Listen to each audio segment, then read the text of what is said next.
எண்ணாகமம் 30வது அதிகாரம். 1. மோசே இஸ்ரவேல் புத்திரருடைய கோத்திரங்களின் தலைவரை நோக்கி, கர்த்தர் கட்டளையிடுவது என்னவென்றால். 2. ஒருவன் கர்த்தருக்கு யாதொரு பொருத்தனை பண்ணினாலும் அல்லது யாதொரு காரியத்தைச் செய்யும்படி ஆணையிட்டு தன் ஆத்துமாவை நிபந்தனைக்குட்படுத்திக் கொண்டாலும் அவன் சொல்தவறாமல் தன் வாயிலிருந்து புறப்பட்ட வாக்கின்படியெல்லாம் செய்யக்கடவன். 3. தன் தகப்பன் வீட்டிலிருக்கிற ஒரு பெண்பிள்ளை தன் சிறுவயதிலே கர்த்தருக்கு பொருத்தனை பண்ணி யாதொரு காரியத்தைச் செய்யும்படி தன் ஆத்துமாவை நிபந்தனைக்குட்படுத்திக் கொண்டாள். 4. அவள் செய்த பொருத்தனையையும் அவள் பண்ணிக்கொண்ட நிபந்தனையையும் அவளுடைய தகப்பன் கேட்டும் அவளுக்கு ஒன்றும் சொல்லாதிருப்பானானால் அவள் செய்த எல்லா பொருத்தனைகளும் அவள் தன் ஆத்துமாவை நிபந்தனைக்குட்படுத்திக் கொண்ட நிபந்தனையும் நிறைவேற வேண்டும். 5. அவள் செய்த பொருத்தனைகளையும் அவள் செய்யும்படி தன் ஆத்துமாவை நிபந்தனைக்குட்படுத்தின நிபந்தனையையும் அவளுடைய தகப்பன் கேட்கிற நாளில் அவன் வேண்டாம் என்று தடுத்தால் அது நிறைவேற வேண்டியதில்லை. அவளுடைய தகப்பன் வேண்டாம் என்று தடுத்தபடியால் கர்த்தர் அதை அவளுக்கு மன்னிப்பார். 6. அவள் பொருத்தனை பண்ணும்போதும் தன் உதடுகளை திறந்து தன் ஆத்துமாவை நிபந்தனைக்குட்படுத்திக் கொள்ளும்போதும் அவளுக்கு புருஷன் இருந்தால். 7. அப்பொழுது அவளுடைய புருஷன் அதை கேட்டிருந்தும் அதை கேள்விப்படுகிற நாளில் அவளுக்கு ஒன்றும் சொல்லாதிருந்தால் அவளுடைய பொருத்தனைகளும் அவள் தன் ஆத்துமாவை நிபந்தனைக்குட்படுத்தின நிபந்தனையும் நிறைவேற வேண்டும். 8. அவளுடைய புருஷன் அதை கேட்கிற நாளில் அவன் வேண்டாம் என்று தடுத்து அவள் செய்த பொருத்தனையும் அவள் தன் ஆத்துமாவை நிபந்தனைக்குட்படுத்திக் கொண்ட நிபந்தனையும் செல்லாதபடி செய்தானேயானால் அப்பொழுது கர்த்தர் அதை அவளுக்கு மன்னிப்பார். 9. ஒரு விதவையாவது தள்ளப்பட்டு போன ஒரு ஸ்திரீயாவது தன் ஆத்துமாவை எந்த நிபந்தனைக்குட்படுத்திக் கொள்ளுகிறாளோ அந்த நிபந்தனை நிறைவேற வேண்டும். 10. அவள் தன் புருஷனுடைய வீட்டில் யாதொரு பொருத்தனை பண்ணினாலும் அல்லது யாதொரு காரியத்தைச் செய்யும்படி ஆணையிட்டு தன் ஆத்துமாவை நிபந்தனைக்குட்படுத்திக் கொண்டாலும். 11. அவளுடைய புருஷன் அதை கேட்டும் அவளுக்கு அதை வேண்டாமென்று தடுக்காமல் மவுனமாயிருந்தால் அவள் செய்த எல்லா பொருத்தனைகளும் அவள் தன் ஆத்துமாவை நிபந்தனைக்குட்படுத்தின எல்லா நிபந்தனைகளும் நிறைவேற வேண்டும். 12. அவளுடைய புருஷன் அவைகளை கேட்ட நாளில் அவைகளைச் செல்லாதபடி பண்ணினால் அப்பொழுது அவள் செய்த பொருத்தனைகளும் அவள் தன் ஆத்துமாவையுட்படுத்தின நிபந்தனையை குறித்து அவள் வாயிலிருந்து புறப்பட்டதொன்றும் நிறைவேற வேண்டியதில்லை. அவளுடைய புருஷன் அவைகளைச் செல்லாதபடி பண்ணினதினாலே கர்த்தர் அதை அவளுக்கு மன்னிப்பார். 13. எந்த பொருத்தனையையும் ஆத்துமாவை தாழ்மைப்படுத்தும்படி செய்யப்பட்ட எந்த ஆணையையும் அவளுடைய புருஷன் ஸ்திரப்படுத்தவுங்கூடும் செல்லாதபடி பண்ணவும் கூடும். 14. அவளுடைய புருஷன் ஒருநாளும் அவளுக்கு ஒன்றும் சொல்லாதிருந்தானாகில் அவன் அவளுடைய எல்லா பொருத்தனைகளையும் அவள் பேரிலிருக்கிற அவளுடைய எல்லா நிபந்தனைகளையும் ஸ்திரப்படுத்துகிறான். அவன் அதை கேட்ட நாளிலே அவளுக்கு ஒன்றும் சொல்லாமற் போனதினால் அவைகளை ஸ்திரப்படுத்துகிறான். 15. அவன் அவைகளை கேட்டபின்பு செல்லாதபடி பண்ணினால் அவளுடைய அக்கிரமத்தை அவன் சுமப்பான் என்றார். 16. புருஷனையும் ஸ்திரீயையும் தகப்பனையும் தகப்பனுடைய வீட்டில் சிறுவயதில் இருக்கிற அவன் குமாரத்தியையும் குறித்து கர்த்தர் மோசேக்கு விதித்த கட்டளைகள் இவைகளே. எண்ணாகமம் 31வது அதிகாரம். 1. கர்த்தர் மோசேயை நோக்கி. 2. இஸ்ரவேல் புத்திரர் நிமித்தம் மீதியானியரிடத்தில் பழிவாங்குவாயாக, அதன் பின்பு உன் ஜனத்தாரிடத்தில் சேர்க்கப்படுவாய் என்றார். 3.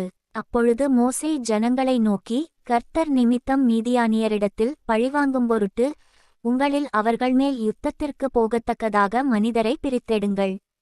4. இஸ்ரவேலுடைய எல்லா கோத்திரங்களிலும் ஒவ்வொரு கோத்திரத்தில் 1000 பேரை யுத்தத்திற்கு அனுப்ப வேண்டும் என்றான். 5.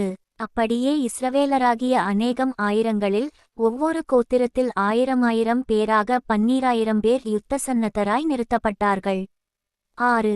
மோசே அவர்களையும் ஆசாரியனாகிய எலெயாசாரின் குமாரன் பினெகாசையும் யுத்தத்திற்கு அனுப்புகையில் அவன் கையிலே பரிசுத்த தட்டுமுட்டுகளையும் தொனிக்கும் பூரிகைகளையும் கொடுத்து அனுப்பினான். 7.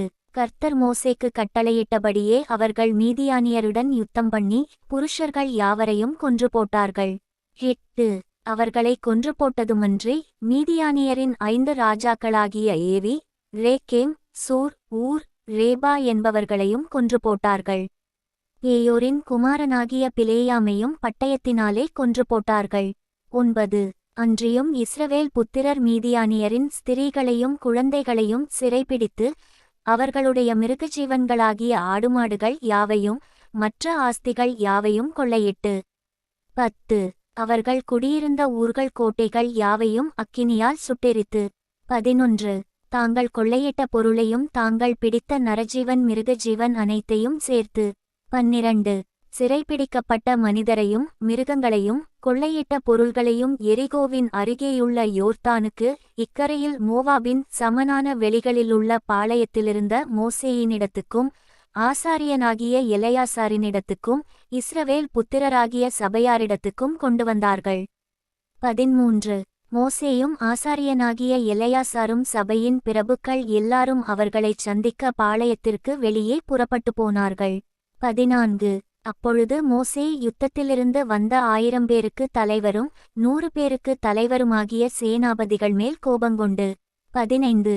அவர்களை நோக்கி, ஸ்திரீகள் எல்லாரையும் உயிரோடே விட்டுவிட்டீர்களா? 16.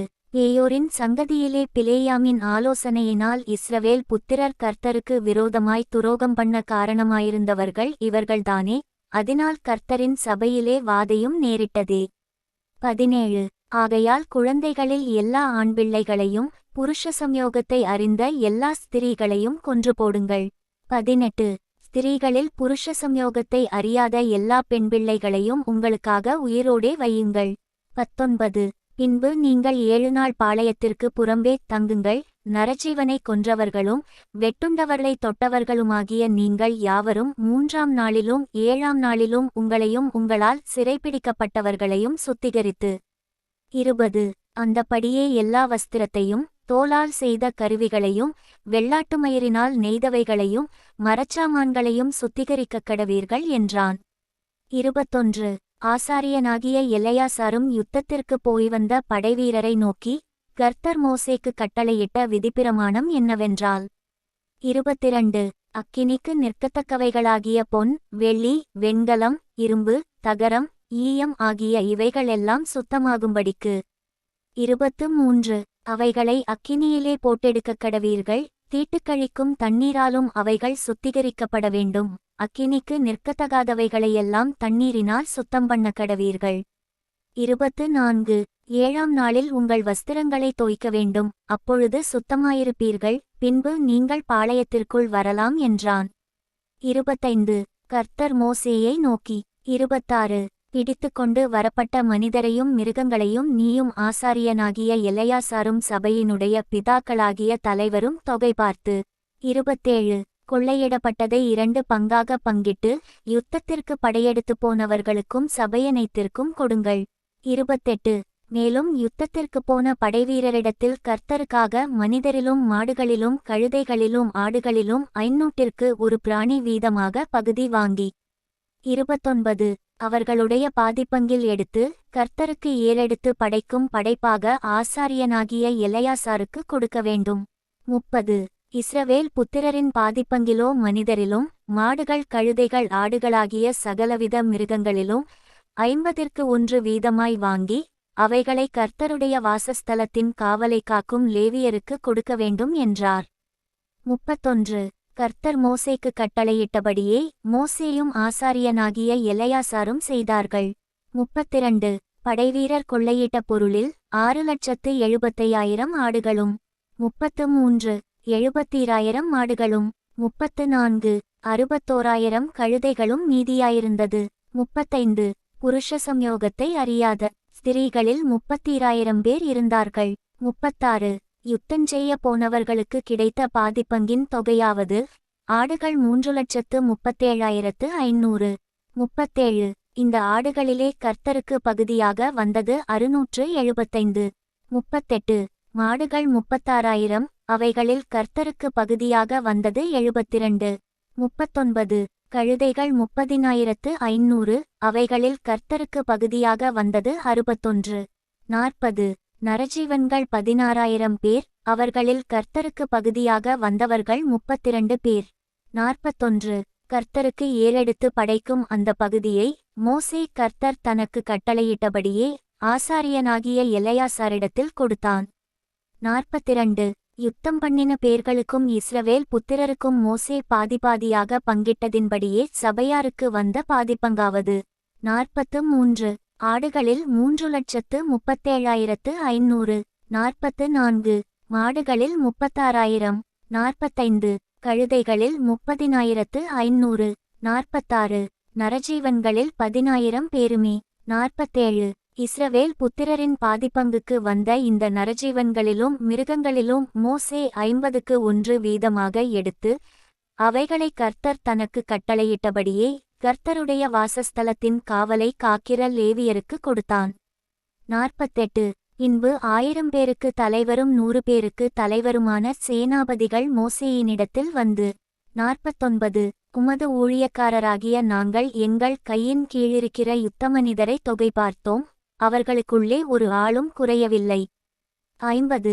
ஆகையால் கர்த்தருடைய சந்நிதியில் எங்கள் ஆத்துமாக்களுக்காக பாவநிவிர்த்தி செய்யும்பொருட்டு எங்களுக்கு கிடைத்த பொற்பணிகளாகிய பாதசரங்களையும் அஸ்தகடகங்களையும் மோதிரங்களையும் காதணிகளையும் காப்புகளையும் கர்த்தருக்கு காணிக்கையாக கொண்டு வந்தோம் என்றார்கள். 51. அப்பொழுது மோசேயும் ஆசாரியனாகிய எலெயாசாரும் சகலவித வேலைப்பாடான பணிதிகளான அந்த பொன்னாபரணங்களை அவர்களிடத்தில் வாங்கினார்கள். 52. இப்படி 1000 பேருக்கு தலைவரானவர்களாலும் 100 பேருக்கு தலைவரானவர்களாலும் கர்த்தருக்கு ஏறெடுத்து படைக்கும் காணிக்கையாகச் செலுத்தப்பட்ட பொன் முழுவதும் 16,750 சேக்கல் நிறையாயிருந்தது. 53. யுத்தத்திற்கு போன மனிதர் ஒவ்வொருவரும் தங்களுக்காக கொள்ளையிட்டிருந்தார்கள். 54. அந்த பொன்னை மோசேயும் ஆசாரியனாகிய எலெயாசாரும் 1000 பேருக்கு தலைவரானவர்களின் கையிலும் 100 பேருக்கு தலைவரானவர்களின் கையிலும் வாங்கி இஸ்ரவேல் புத்திரருக்கு ஞாபகக்குறியாக ஆசரிப்பு கூடாரத்திலே கர்த்தருடைய சந்நிதியில் கொண்டுவந்து வைத்தார்கள்.